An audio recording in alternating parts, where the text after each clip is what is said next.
시간에는 자, 품사의 용어를 한번 해볼게요. 자, 품사의 용어는 아주 중요합니다. 엄청 중요해요. 문법의 반이라고 해도 과언이 아니고요.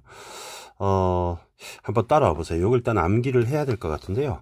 자, 따라해 보세요. 용어는 활용하는 말. 그럼 활용이 뭐냐?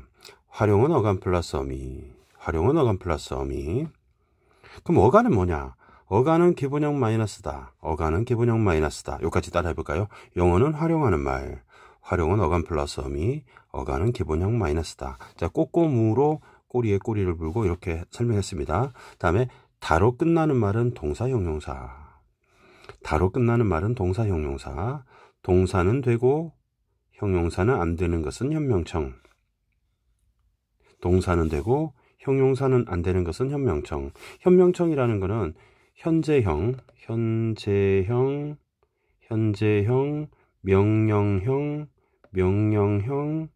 명령형, 청유형입니다. 명령형, 청유형.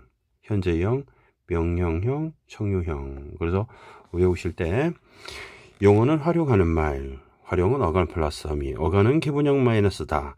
다로 끝나는 말은 동사 형용사. 동사는 되고 형용사는 안 되는 것은 현명청. 자, 이걸 쌤 수업 시간에 굉장히 많이 반복할 겁니다. 예를 한번 들어볼까요? 가셨습니까? 있습니다. 가셨습니까? 자, 그러면 기본형이 뭐냐? 여러분, 가시다 그러면 안 되는 거예요. 가셨다 그러면 안 되는 거예요. 가다입니다. 자, 그런데 용어는 활용하는 말. 활용은 어간 플러스 어미 이렇게 얘기했죠. 그럼 어간은 기본형 마이너스 다라고 했습니다. 자, 그러면 가다에서 다를 뺀, 그러면 어간은 기본형 마이너스 다 그랬으니까 가다에서 다를 뺀 가가 어간이 되겠죠. 그러면 가가 어간이니까 나머지가 어미가 되겠죠. 그죠? 얘가 어간, 물결이 어미. 그래서 어미가 셨습니까? 그러면 가 플러스 셨습니까는 어간 플러스 어미니까 활용 이렇게 되는 겁니다. 쓰레기 재활용이 아니고요. 그냥 국어의 어간 플러스 어미를 활용이라는 공식적 명칭이 됩니다. 자, 그러면 가다는 다로 끝났기 때문에 용언인 것이고요. 그렇다고 이다라든지 아니면 동해 바다처럼 바다 이런 것을 예로 들면 안 되겠죠. 이거는. 자, 그러면 가다는 현명청, 현재형이 활용이 가능한지를 살펴볼까요? 니은다 하니까 간다. 이게 가능하죠.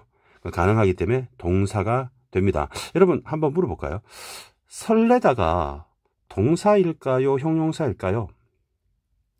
자, 여러분 동작으로 생각하면 동사일 것 같지만 설레다를 동사 형용사 판단할 적에 니은다를 붙여봐서 설렌다, 기분이 설렌다 이렇게 말할 수 있죠. 그렇기 때문에 가능합니다. 따라서 얘는 동사가 되는 겁니다. 그래서 이 부분을 여러분이 니은다, 는다를 붙여서 판단해야지 다른 것으로 판단하면 안 되겠습니다. 자, 그러면 계속 이어서 해볼게요. 우리 먹다라는 단어가 있죠. 여러분, 세상에서 가장 사랑하는 동사 먹다. 먹다는 먹다에서 다를 뺀 먹이 어간이 될 것이고요. 어미가 붙을 텐데 이 미자가 꼬리 미자예요. 꼬리 미자. 그러면 이 꼬리가 다양하게 붙는다는 겁니다. 그러면 한번 볼까요? 먹고, 먹어, 먹거라, 먹니, 먹었어, 먹느냐, 먹었다, 먹지, 먹을래, 먹는다, 먹자, 먹겠다, 먹음으로, 먹소, 등등등등. 어간은 변하지 않고 어미가 변하는 거예요. 어간은 변하지 않는 겁니다. 변하지 않는 것이고 어미가 다양하게 변할 수 있는 겁니다. 다양하게 변할 수 있는 겁니다.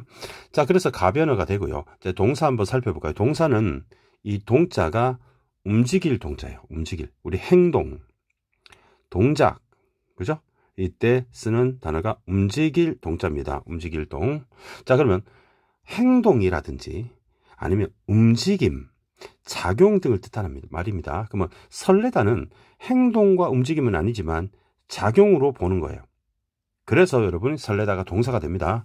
그리고 용언에 해당됩니다. 용언은 동사, 형용사가 있죠. 동사, 형용사. 요거 좀 헷갈리면 여러분 품사 강의 요거로 품사의 분류를 좀 듣고 오시면 되겠고요. 따라서 용어는 활용한다. 활용은 어감 플러스 어미. 국어사전에 먹다, 먹고, 먹지 다 실리는 것이 아니라 기본형 먹다만 표제어로 수록이 되게 됩니다. 자, 먼저 자동사와 타동사를 한번 알아볼까요? 자동사는 자기 스스로가 필요하다. 타동사는 남이 필요하다. 그럼 자기 스스로는 주어만 필요하다는 것이고요. 타동사는 주어 말고 목적어가 바로 타인이라고 생각하면 됩니다. 그러니까 혼자 솔로다 그러면 자동사가 되고, 나는 목적이 필요해. 그러니까 나는 타인이 필요해. 그 목적어가 필요해. 그러면 타인에 의존해. 이런 뜻이 되는 거죠. 그래서 예를 들어서 흐르다 이렇게 한번 해볼까요? 흐르다 예를 들어볼까요? 그러면 우리 앞에 붙일 수 있는 물이 흐르다 이렇게 할 수 있다면 주어만 필요하지 목적어는 필요 없죠. 그런데 만약에 마시다 이렇게 하면 여러분 내가 물을 마시다 이렇게 목적어 주어도 필요하지만 목적어도 필요하다는 거죠. 그죠? 목적어도 필요하다는 거죠. 그래서 이 마시다는 타동사 이렇게 얘기를 하는 거예요. 근데 흐르다는 목적어 필요 없잖아요, 여기. 그래서 자동사 이렇게 얘기하는 겁니다. 영어랑 같습니다, 요거는.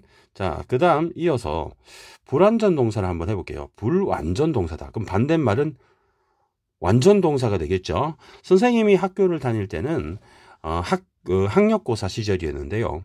그때는 불구동사라는 말을 썼어요. 근데 아무래도 장애를 있는 사람을 비하하는 것 같은 느낌이 들죠. 그래서 불완전 동사. 그 개념이 뭐냐면은 어미 활용에 제한이 있는 동사. 여러분 아까 기억나십니까? 먹다의 경우에는 여러분 굉장히 많은 어미가 이렇게 붙을 수 있었습니다. 그죠? 그런데 어미 제한이 있다는 것은 다양한 어미가 붙을 수 없다는 겁니다. 그 예로 말미암다, 대리다, 다그다, 더불다, 가로다, 가공하다, 즈음하다 이런 단어가 있는데요.